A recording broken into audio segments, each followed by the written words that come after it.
I hope your front door is locked and your phone is switched off. It's match time, and nothing can come in the way of a head coach and his blood bowl. Hello, we have returned, and I'm no longer muted. Awesome. Hi, guys. Hi, Sid.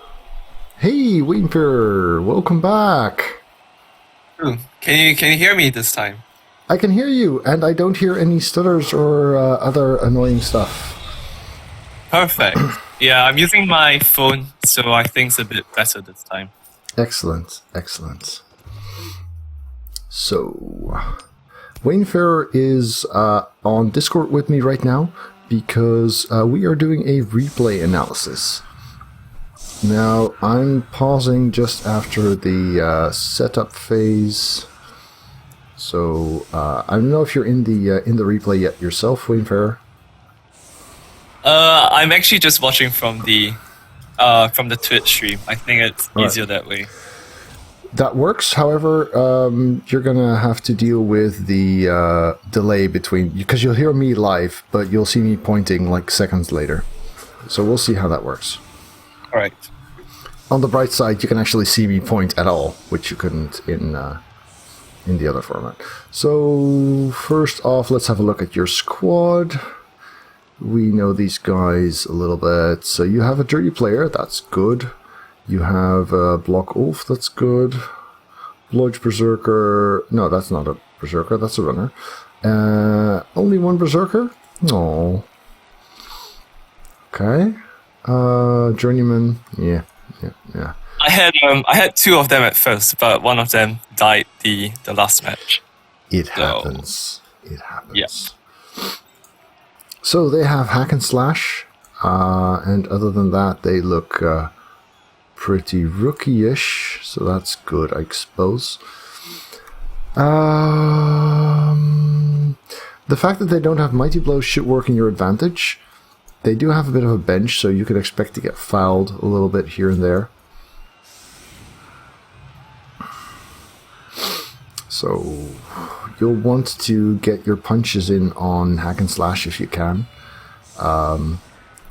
You want to try and spread out the Tomb Guardians a bit. When they are close together, they are very effective. Or when you can move the game away from them. I mean, they do have movement 4, so they're a bit harder to get away from than, say, mummies. Did you choose to kick, or did you lose the toss? No. I had to kick. I think I would have chosen to receive if I was given the option. Yeah, same here. So he's just making his first round of blocks. Your setup looks fine, by the way. Of course, suffering an injury on the line of scrimmage is not ideal. If that had been a badly hurt, I would have probably just abboed it because you've got 11 players and you need all the bodies you can get. But on a miss next, you really shouldn't. Yeah, exposing the rookie Ulf. I mean, it's not a very juicy target considering its position. I might have swapped it around with the dirty player. Oh.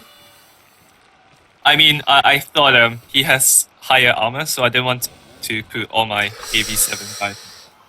Yeah, he does, but he's also much more worth removing. And armor 8 isn't exactly very solid either. 1, 2, 3, 4, 5, 6. Pity about all those stuns. Because if either of those had not been stunned, you would have an easier way to go and try and kill hack and slash there. Oh, I still got a shot anyway, but it didn't really work. Yeah, it means you have the 2 die, but on a push it goes into a 1 die. Yeah. So here, since you're not really sure you're going to form a defensive line, going to be able to form a defensive line here, I think I would have put the blodger a bit more towards the center, like there. Oh yeah, so you do get hack and slash down. But stuns, yeah. The thing is, the hitting a chainsaw is nice because, you know, +3 on the armor. But since you don't have mighty blow and he doesn't have stunty, the injury is still very unreliable. But he has only AV7. Yeah, well, he has effectively armor value 4 because you get the chainsaw as a bonus, but the injury doesn't get any help from the saw. So because you're so spread out, which I wouldn't have advised, he gets to position his Tomb Guardians in such a way that he can get in your way almost everywhere. That GFI was risky, though. Okay. Which one? He made a GFI with the skeleton to get an assist on your Ulf. And this was a very, very lucky removal, because if that had been just a knockdown, then you would have had a 4+ shot at the ball. That was... Yeah, that was unlucky for you. Because I think it was a misplay for him to give you that shot.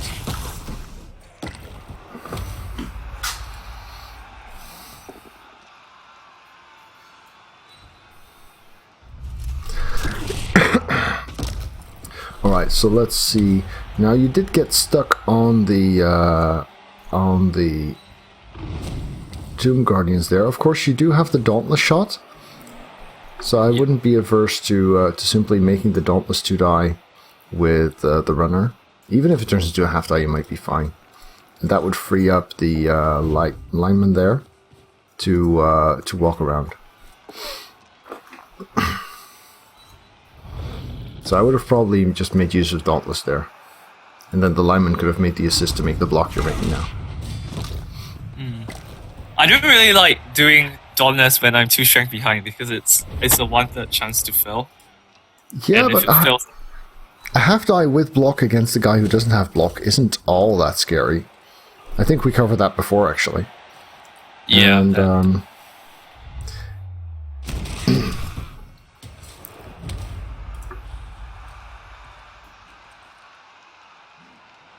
and even on a push, you just follow. You've got Blodge. He's not getting rid of you, and you still free up your lineman. So I do think... I mean, you don't want to rely on it if you really need the play to work. But in this case, it was just a way of getting free. Yeah. I mean, there are plenty of situations where I would have advised you to take the half die even if you don't have Dauntless. So the fact that you have Dauntless just makes it a lot safer. Yeah.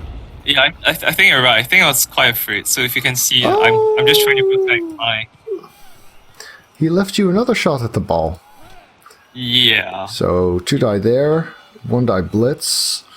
Could even chain push it to a better direction. I'm not going to be able to make it 2 dice easily. Reroll. Ah!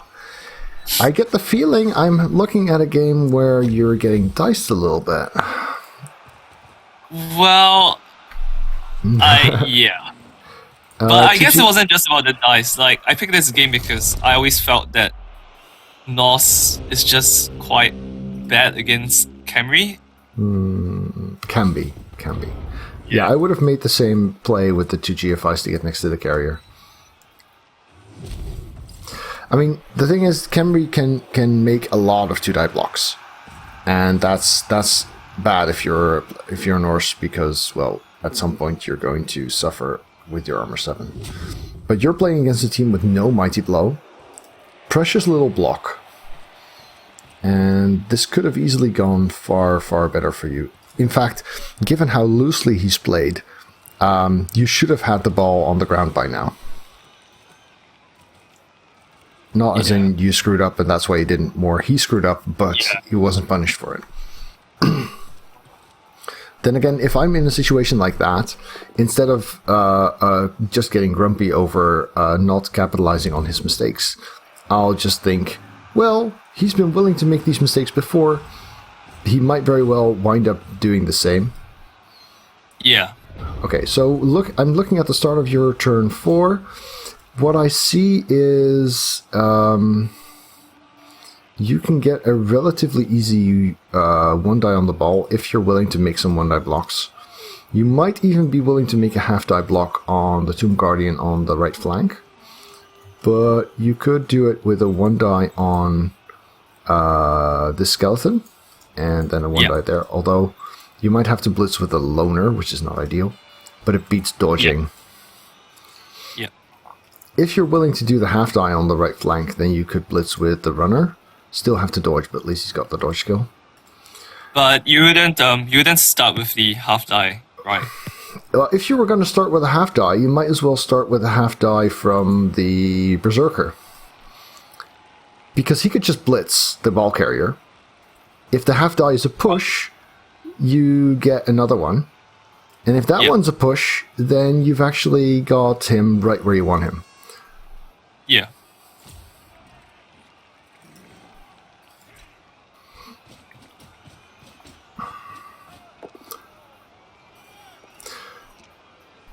Yeah, so I would have... I definitely would have gone for a hit on the ball here. Especially because Khemri, if you get the ball down, just have such a hard time getting it going again.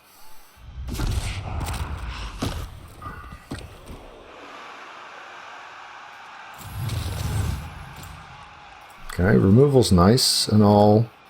Yeah. I think I was a bit more concerned with getting rid of the chainsaw guy at this point. Yeah, fair enough. For your removals, that's nice. But I would have prioritized the ball carrier. Yeah, that's true. Well, I think I was a bit held back this match because I lost 3 players in the last match, and I was just trying to protect my level 2 guys. Yeah. Thing is, you can't really play Norse for player preservation. Yes, it's very nice to skill them up, of course. Ouch, Grettir, no, Apo works. Okay, yeah, Apoing a miss next always feels very, very bad because you're not saving the player and you're not guaranteed to get him back.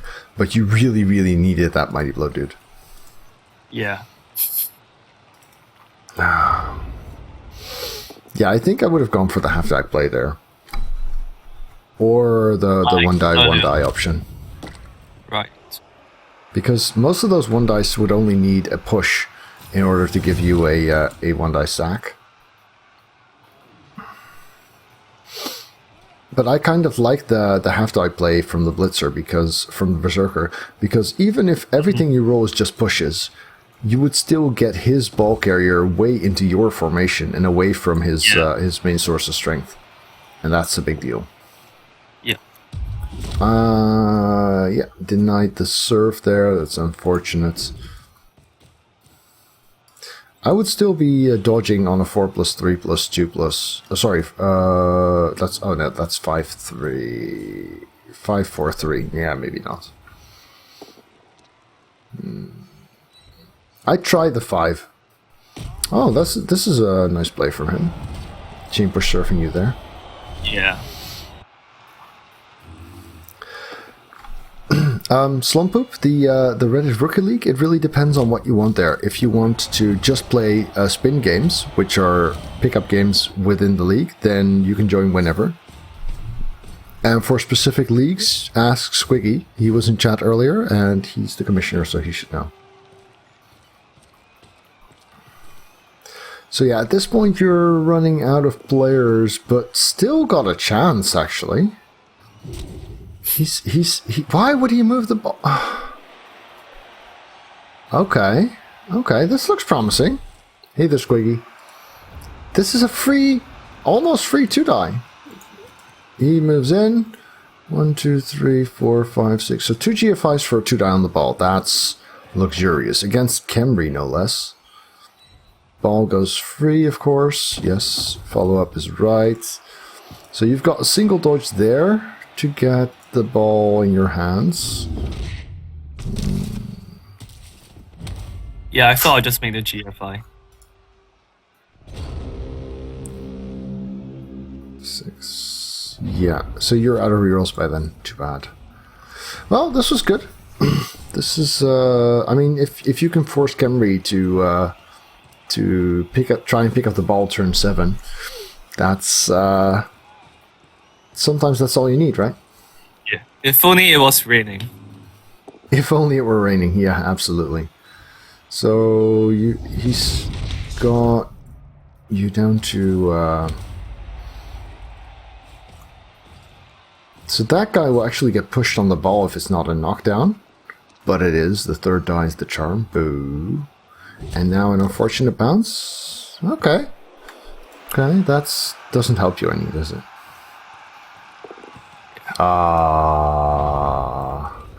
Still. Oh, yeah, that's good. 1, 2, 3. Yeah, that's fair enough. Oh, that's cool. Ball goes out. Ball goes out. Come on, go out, go out, go out. No, it's not out, but still. So I think you're handling a lot of this really well. Because you had a lot of shots at the ball. There were 1 or 2 that I would have handled differently, but mostly you did good. And you keep him rolling dice until the last turn, even though you've only got 4 players. I think the Khemri coach has really given way too many shots at the ball. Yeah, I was trying to understand why he moved his ball carrier back to stand next to his Tomb Guardian. Like, I had absolutely no idea why he did that. I think he was worried about... No way! Come on, snakes. Oh, that's just so unfair. Oh. How was your mental state at this point after he did that? Oh, well, I mean, to be fair, he did have a reroll for that, so that was 50%. Yeah. But it was, I was really annoyed. Yeah, because that's definitely one big part of playing Blood Bowl well, is that when things like that happen, the way you handle them definitely matters for how you're able to continue playing well afterwards. Yeah. Well, to be fair, I think I played better in the second half because I felt a bit better after that. I mean, so yeah, the opponent was actually a really nice guy, and he said something like "Nuff always rewards bad plays," which was so true. that does help. Yeah. So I was like, oh, all right, like you know that you got really lucky. He was like, yeah, kind of. That's good. All right. So he's going all men's. You still have your Dauntless, yes. Is it worth committing there? Yeah, a single guard here would do so much good for you. So your Ulfs can't really block the corners. Does give you a lot of room for a riot, but that's not a riot. Love-hate relationship, absolutely. Okay, makes sense. Now, I'm wondering...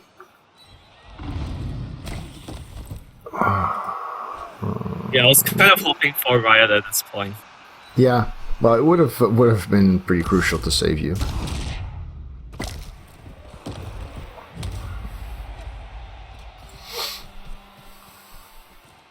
Oh, did Total Biscuit do a tutorial too? I have no idea.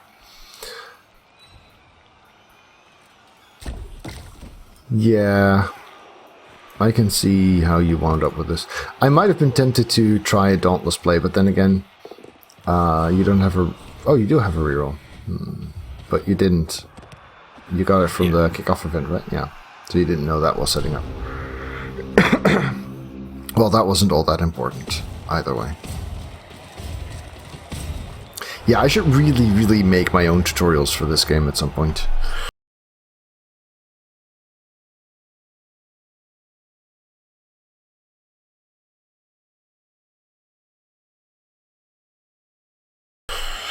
Maybe December, January will allow me enough time to actually work on that. After working on my YouTube backlog in general, because I think it's been 2 weeks since I uploaded a regular match. So, still outnumbered. He's going for the same setup? Oh, wait. Wait, huh? Okay. Yeah. Are you going to play for the win or play for the draw? That's the decision you want to make while setting up, basically. I think I was playing for the win. Yeah. I think I was. Go ahead. Yeah. I was like 2-0 at this point, and I think my record was kind of okayish for the Norse, and I felt that a draw wouldn't be good enough, so I felt I had to get a win, or just Okay. I'll just Because you're really playing to qualify then. Then that makes a lot more sense. Also, part of that decision, because I think it's useful to talk a bit about meta stuff as well. Part of the decision to play for the win is, of course, that you know your opponent is prone to making some interesting decisions, which means it informs your idea of your chances at the third drive, or technically fourth. Because if I were just playing a good opponent and I was this outnumbered, I would be like, if I play for the win now, chances are I'll just lose. But if I'm playing an opponent who I know makes mistakes quite frequently, I'm like, well, might just give it a shot, see where it goes. Chances are he'll give me another shot at the ball. So I can see that decision.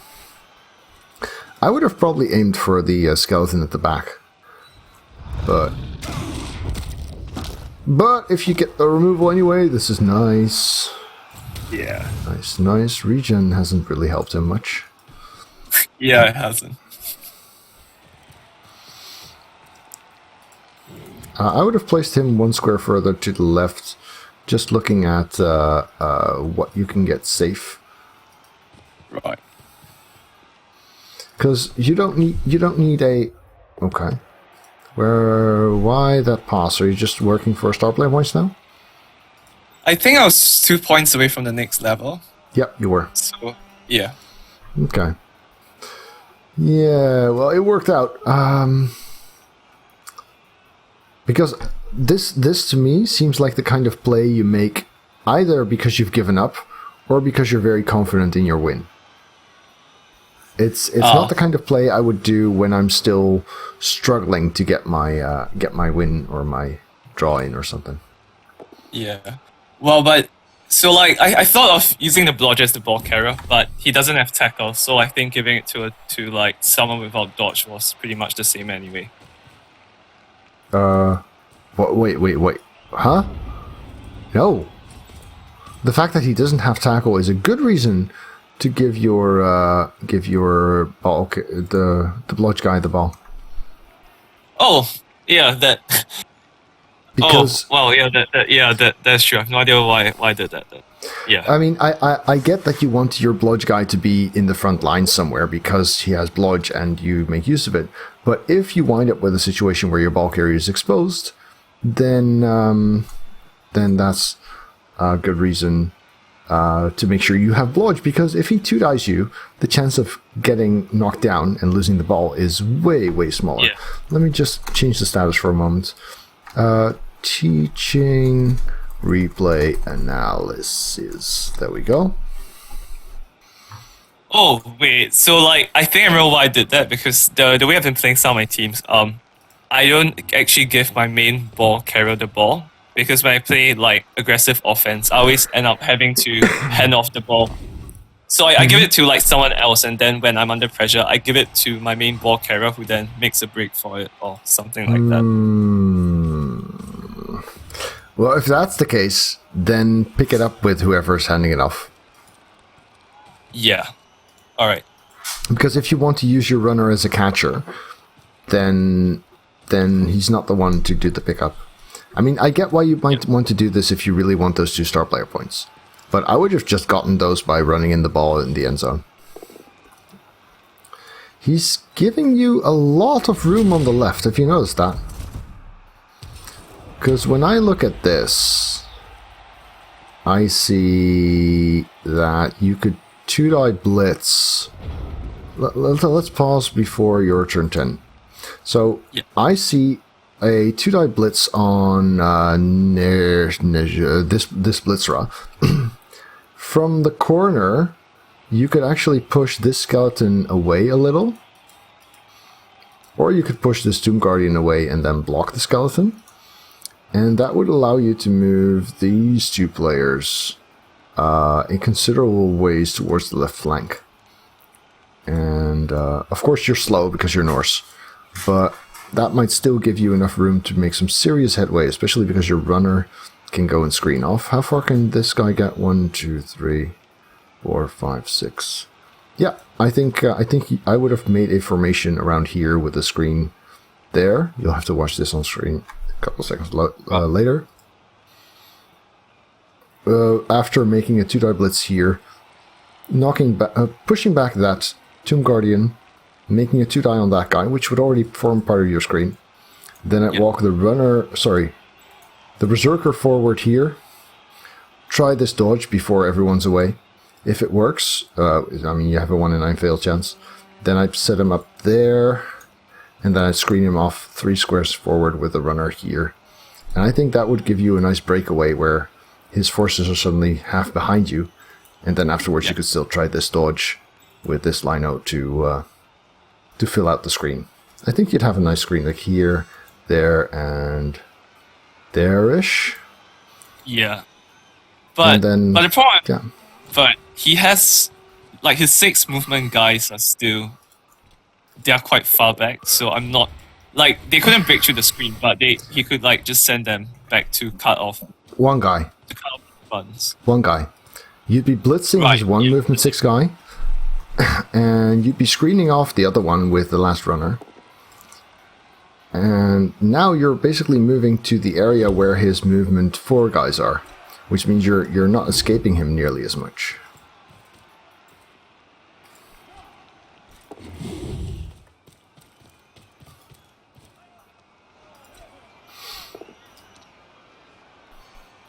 But again, you're still moving past, and he still shouldn't have let you do that.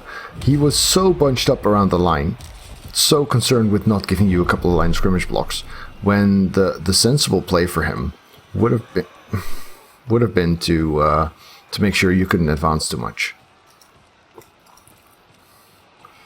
At least he's getting in your way a little bit. He needs to move this Blitzra back before he does anything else. That GFI was so ill-advised. A snake there would have cost him the game. Or at least the drive.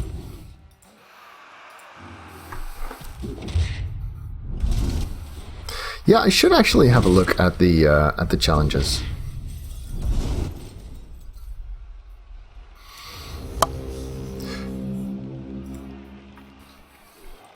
Yeah, Valenig makes a good point.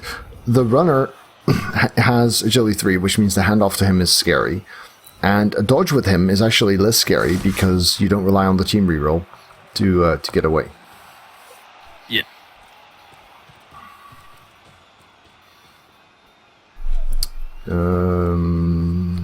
You're going to have to rely on Dauntless now, I think. Oh, no. Ooh, push here would have been really, really bad, though. Yeah. Because you're basically blocking your own path a little bit. I think I would have relied on the Dauntless to get the Tomb Guardian away, and then use the Blitz to get that skeleton out the way, which would let you get further forward. And, to be honest, I would have still been holding the ball with Blodge, which means at this point a potato play where you just run forward like here, and you have his movement 6 marked, would have been fine. The best he could do was get a 1-die blitz with his Thrower against Blodge. So yeah, that's also he's movement 7, so he's better able to. It's your only player that's faster than 6, so he's also the one best suited to get forward. Then again, if you're looking for team development, getting your Berserker next skill is definitely very, very helpful. Oh, so he leveled up, and I gave him Powling. You gave him Piling on? Yeah, absolutely. That's, Mighty Blow Piling On is good on anyone, but when you start off with Jump Up, it's just really, really good. I think it's the only sensible skill path for them, especially for the first one. I mean, for the second one, you might, if you don't have Tackle yet, you might want to prioritize that. Would you give him a increase in movement? Half die with no block. Ouch. Ouch. Huh? He chose the push. Yeah. Oh, you got off so lucky there. It was a misclick, according to him. Uh-huh. Wow. You really you had no reroll at the time? No, I Okay. didn't. I haven't had a reroll since the last turn. Well, to be fair, I'd say you owe much of this game to your opponent's decision making, which we can also learn a lot from, I suppose. And I don't want to be too negative in case Space Cadet's watching this, but yeah, there's a lot to be learned there. So I would rather trust in say a Dauntless 3+ Yeah. to get my 2 die than what you did, because what you did is you made a block. You don't have block, so both down is bad, which means you need a POW or a POW push on that 2 die. Because if you get a push, you're going into a half die, and both down is bad there too. Whereas with Dauntless, you need the 3+, and failing that, the half die is not that scary because you have also got block. Yeah. So you would have been better off there. Yeah. The problem there was I thought I was blitzing with my other wolf, the one with block. Okay, surfing. Not surfing, too bad. Yeah. This, So the fact that you chose not to score means you're playing for the draw then, right? Yeah, because I mean, if I wanted to score early, I would have done it within the first 3 turns. But I thought at this point, Yeah. there was no point. Yeah, so I guess what I would have done, I mean, you spent a turn on your pass, you chose not to walk with the runner. If you wanted to play for the win, then the runner making the potato play a turn earlier would have probably wound up you scoring on your 12. Yeah. And that would have given you a fair shot, I think. Numbers are not that off. Well, they're kind of off. But playing for a draw can be a fine decision in a match where the dice have been this bad. So you'll need to do the blitz before you move because you are in your own way, which is fine. You do so. Now I would have moved 1 square up exactly, and then move this guy left. Yep, makes sense. Oh, And I was that missed a it. pathing error? Yeah. What it does Yeah, it's is so annoying. you just click where you want to go. The game decides to path Yeah. you through the end zone, and then yeah, I've been there. Yeah. Oh. So, what do we learn from that? Path manually. Yeah, that's. I mean, I've had the occasional screw up with this as well, but whenever you do, just make sure you stomp it into your head.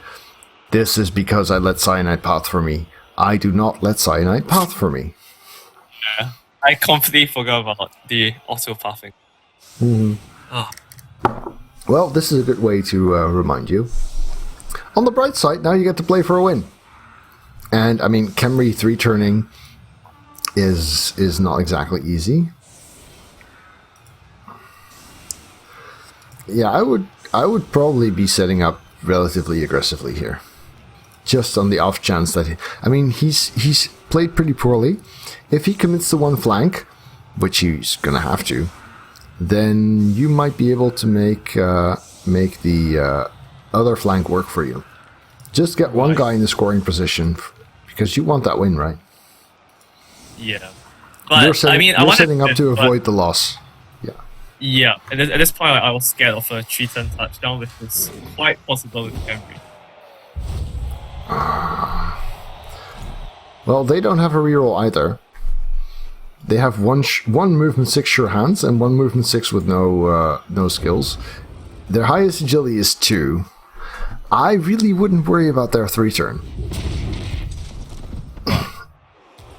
I mean, yeah, I still try and prevent it, but I would be much more focused on the risk, on the opportunity of getting a 2-turn. I mean, he would have probably played the same turn the same way. And if you had set up more aggressively, This could have been the opportunity to turn the draw into a win, right? Yeah. Yeah. I mean, no reroll. Not too experienced coach. I might have played for the win earlier, but definitely if I had this opportunity. Even now, you could still do it, in theory. And now you can't.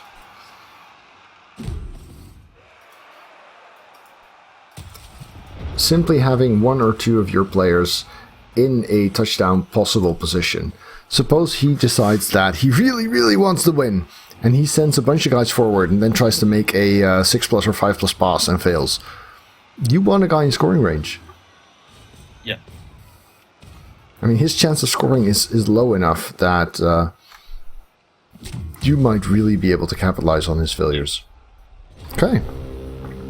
Yeah. But the thing is, if I put some of my guys in scoring range for the setup, he could have just based them the turn with one Tomb Guardian skeleton. Yes, well, you might very well have to make a 4+ catch and a 3+ dodge. That's better than not being guaranteed not to score. Or he might make a bad decision and make a 2-die blitz with no block before he marks you, because it wouldn't surprise me given what we've seen so far. I mean, It was a big part of the metagame. Sorry, go ahead. Was it very odd? it was a very odd game. Yeah. So I do think that a big chunk of the metagame in open leagues, is like the open ladder or the champion ladder, is estimating the skill level of your opponent. I mean, I've obviously I have a bit of a bad side there for myself because a lot of people know me by now. So when I've had people go, "Oh, I'm playing against the Sage. Let me go and induce a wizard." But simply figuring out, okay, how competent is this guy? I often forget, for example, to look at someone's win-draw-loss record before a game. But it's not just information to estimate your chances. It's also information that tells you something about what kind of opportunities you can expect him to give you, which might alter how you try and push him into giving you those opportunities. Right. All right. Ooh, Feel like this was helpful? Yeah, it was definitely Excellent. helpful. I think I'm still gonna stick with this Norse team for Champs Ladder. It's currently 4-0, which isn't too That's a bad. pretty good start. Absolutely. 4-0 is good. All right. Cool. Thanks, H. Yeah, my pleasure. Everyone who's watching, if you would like a replay analysis like I just did just now with Waynefarer, or a training match, I am available to hire for those things, so do get in touch if you would like that. Discord is the easiest way to get to talk to me. Alright YouTube, thanks for watching. If you enjoyed this, remember to leave it a thumbs up at the bottom. And of course, if you'd like to see more videos, do check out the channel and hit subscribe on your top right.